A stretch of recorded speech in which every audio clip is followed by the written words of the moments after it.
एक सुंदर से गांव में 3 भाई रहते थे, जगन, मदन और किशन। तीनों के पिता मेहनती किसान थे। उन्होंने अपनी पूरी जिंदगी मेहनत करके खेत, घर, कुआं और गाय इकट्ठा की थी। लेकिन एक दिन उनके पिता इस दुनिया से चले गए।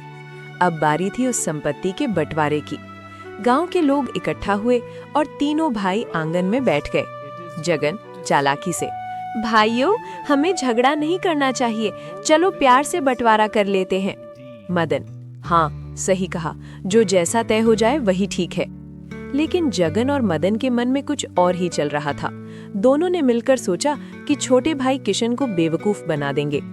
तीनों भाई खेत की ओर गए। देखो भाई, ये 2 बड़े खेत मैं और मदन ले लेते हैं और बीच की जो छोटी मीड़ है वो किशन की होगी।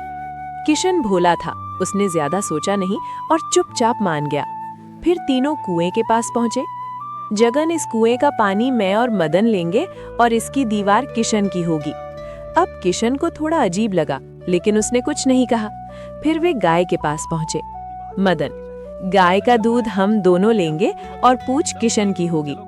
गांव वाले भी ये सुनकर हैरान थे, लेकिन किशन फिर भी चुप रहा। फिर घर का बंटवारा हुआ। जगन, घर के कमरे हम दोनों के होंगे और छत किशन की। इस तरह सारा फायदा जगन और मदन ने ले लिया और किशन को सिर्फ बेकार चीजें मिली। शाम को किशन उदास होकर अपनी पत्नी के पास गया। सीता, मेरे भाइयों ने मेरे साथ बहुत अन्याय किया है। क्या हुआ? खेत उन्होंने ले लिए, कुएं का पानी भी उनका, गाय का दूध भी उनका, मुझे सिर्फ बेकार चीजें मिली हैं। सीता समझदार थी, उसने थोड़ी देर सोचा और मुस्कुराई। कुछ ही दिनों में दोनों गांव छोड़कर एक छोटी झोपड़ी बनाकर रहने लगे। वे साधारण जीवन जीने लगे, लेकिन सीता के मन में एक योजना बन रही थी। सीता, किशन, चिंता मत करो, अन्याय ज्यादा दिन नहीं टिकता। सीता ने किशन को एक चालाक योजना बताई।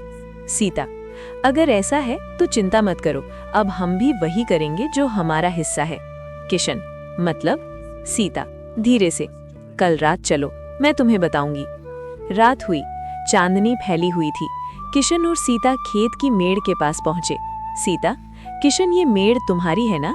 किशन, हाँ। सीता, तो इसे तोड़ दो। किशन ने फावड़ा उठाया और मेड़ तोड़ दी। जैसे ही मेड़ टूटी, खेत का पानी बाहर बहने लगा। सुबह जब जगन और मदन खेत पर पहुंचे तो उनकी फसल खराब हो चुकी थी। जगन गुस्से में, ये किसने किया? मदन, लगता है किशन ने। दोनों गुस्से में किशन के पास पहुंचे। जगन, तुमने हमारी फसल क्यों खराब की? किशन शांत होकर, मैंने तो सिर्फ अपनी मेड़ तोड़ी है, वो मेरा हिस्सा था। दोनों भाई चुप हो गए, लेकिन उनके दिल में अभी भी लालच था। कुछ दिन बाद वे आम के पेड़ के पास पहुंचे। सीता ने किशन से कहा, उस पेड़ की जड़ किसकी है? किशन, मेरी। सीता, तो उसे काट दो। रात में किशन कुल्हाड़ी लेकर गया और पेड़ की जड़ काट दी।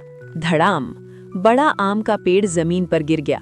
सुबह जब जगन और मदन पहुंचे तो वे गुस्से से लाल हो गए। जगन, तुमने हमारा पेड़ क्यों काटा? किशन, मैंने जड़ काटी है और जड़ मेरा हिस्सा है।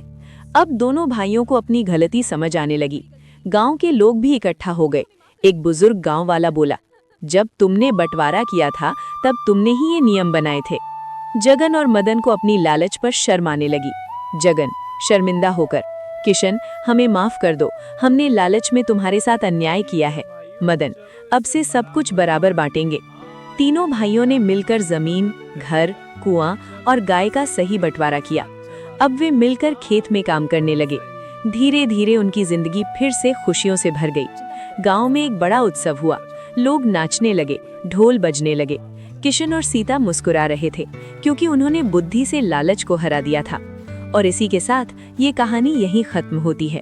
अगर आपको ये कहानी पसंद आई हो तो चैनल को लाइक, शेयर और सब्सक्राइब जरूर करें।